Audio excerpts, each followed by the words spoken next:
Hey everybody, just thought I'd make a little quick update video. By the time I release this, the version 0.7.1 of the mod should already be out, but we'll see. Um, Hopefully I managed to fix the horrible audio quality of the last video. This video I kind of wanted to kind of go over the basics, the fundamentals of the mod, because last video I just did a really surface level look at the features and didn't really explain what everything in the mod does. So to start off, my mod adds three materials: titanium, niobium, and slate alloy.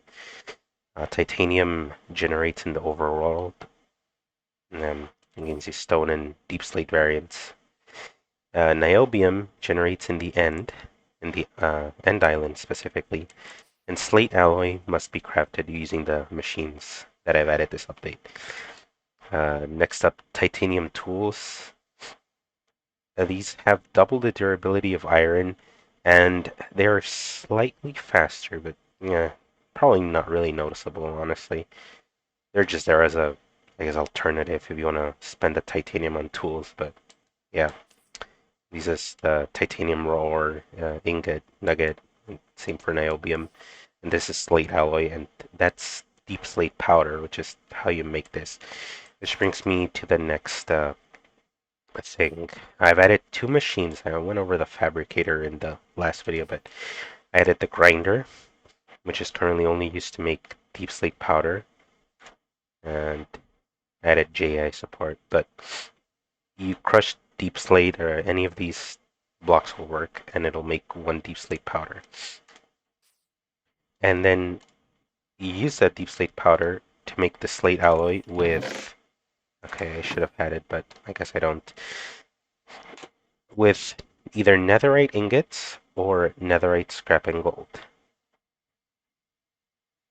And currently the slate alloy is only used to make the Magnum.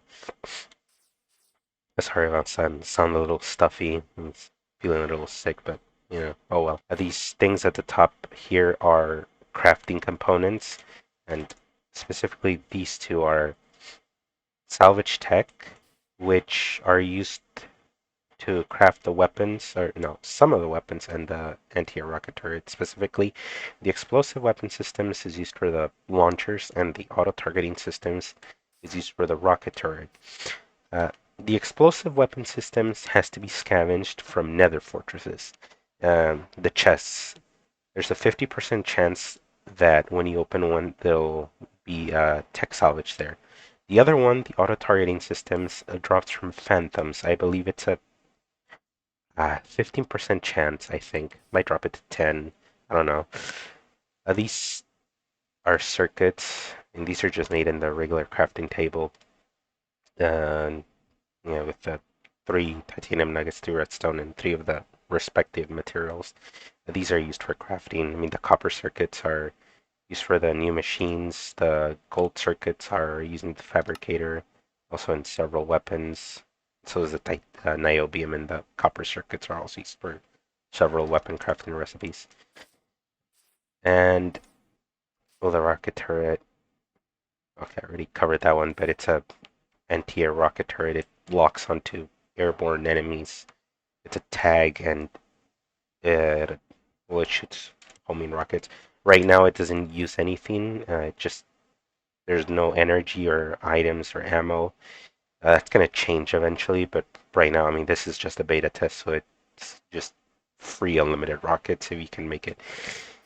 So the weapons, I believe I showcased them, but I want to go in specifically for each one and what they're supposed to do because they have their own specific roles, and I really did want each one to fit into a specific role.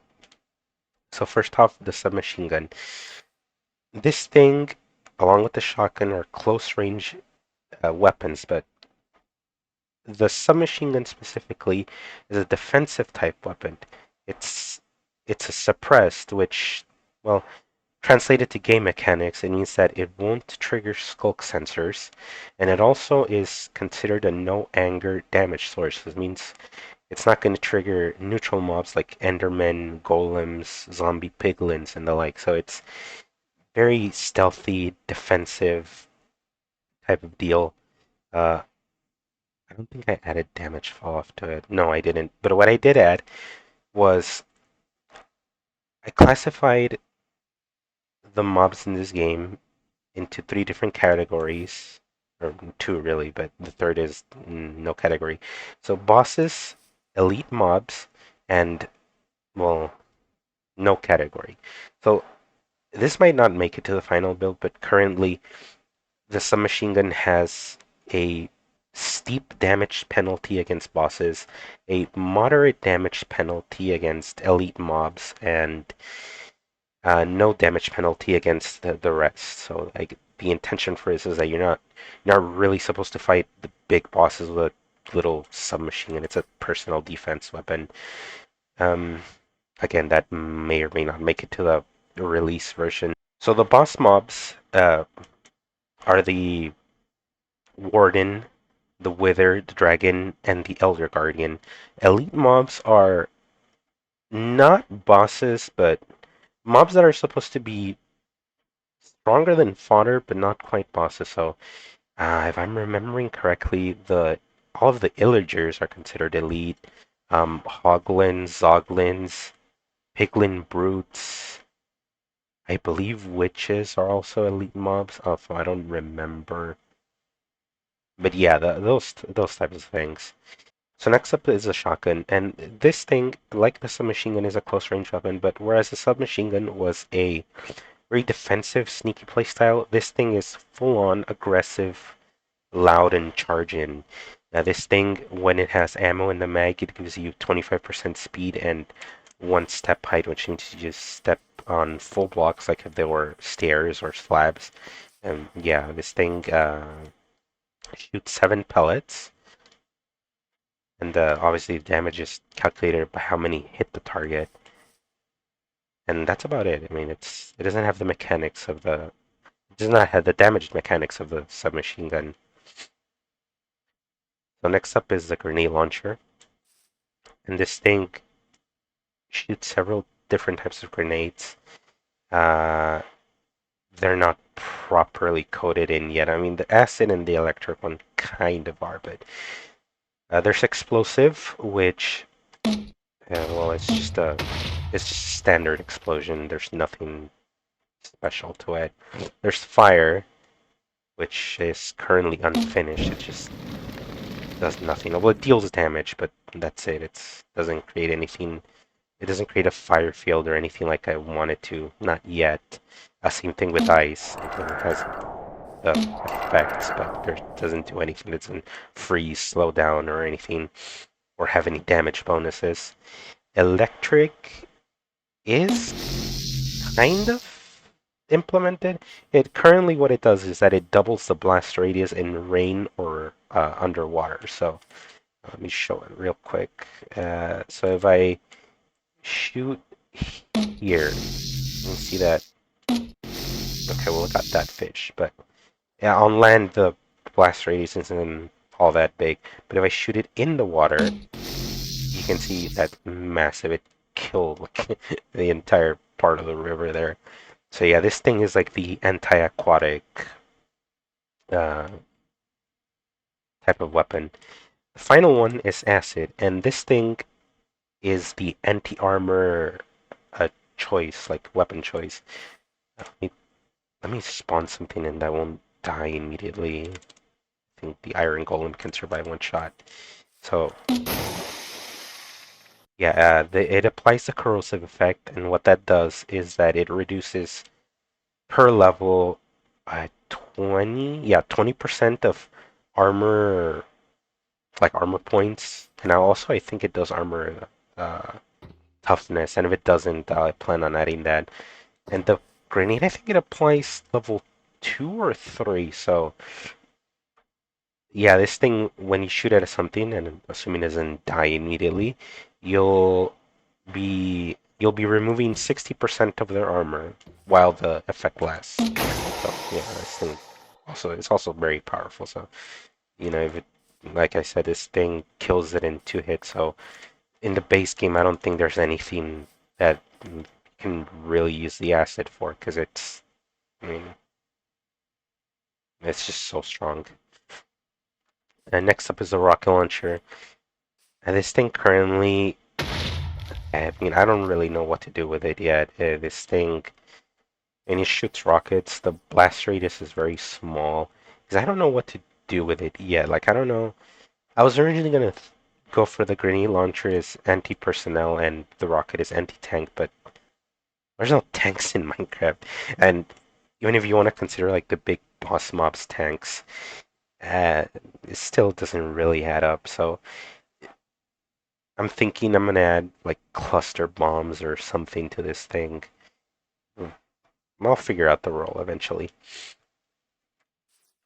And finally, we have the Magnum.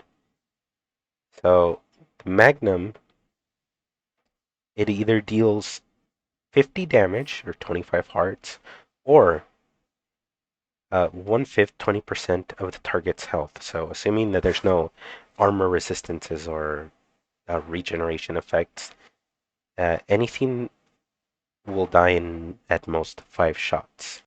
Next, I'll cover the ammo. There's 4 types: automatics, specialist, explosives, and legendary. Um, the first 3, the automatic, specialist, and explosives, drops from any hostile mob. Anytime you kill one, there's a 20% chance for an ammo box to drop, and that chance is rolled twice. If an ammo box does drop, there's an 80% chance for it to be automatics, 15% to be specialist, and 5% to be explosives. The legendary ammo canister doesn't drop from hostile mobs. It's a lootable from the new trial chambers that they added in 1.21. It drops from ominous vaults. Every time you open one, there's a 50% chance to drop. So yeah, this the Magnum is a very expensive to upkeep. I mean, it's apart from it have been rather expensive already in terms of materials. I mean, you need 4 netherite ingots. I mean, those 16 circuits. That's a lot of gold. That's like almost a stack, I think. 16 times 3, it's 48. Yeah. So let me summon the warden so you can kind of see the Magnum in action. 1, 2, 3, 5. And that's it. Strongest mob in the game, and it dies in 5 shots. But I think it's justified because of how rare the ammo is, and also it's non-renewable. So I think it's fair that it's very strong. Nothing's changed for the Fabricator other than JI support. So yeah, you can now see all the recipes. I like this better because it tells you more information. And here it only shows you the icons, but in the JEI it shows you exactly what it is, how much energy you need, and the result item. And there's also JEI for the other 2 machines. And I think that's it. I've covered all of the base mechanics so far. I mean, it's everything's still subject to change. I'm not sure where I want to go from here. I'm probably gonna add weapon customization, not customization, upgrades. Also, I don't know what to do because I mean I want to add damage upgrades, but at the same time not really because I think the damage value shouldn't really change. I mean, it's for things, especially for things like the Magnum. I mean, you don't. It's set at what it is. It's either 25 hearts or 20% of the target's health, whichever one's higher. The others, well, again, they're each like the damage I chose it specifically to suit the role. I mean, this thing again does like that special damage formula it has. The rest might need some tweaking, but other than that, I'm fairly like set on how much damage they're gonna do. Might be configurable, maybe, but I'll see where it goes. The upgrades I do want to add are stuff more like enchantments, like and being able to add looting or oh yeah, I think looting's the only thing I can think of that would fit with these weapons. By the time the video goes up, it should already be on CurseForge, so I'll leave the links in the description, and that's it.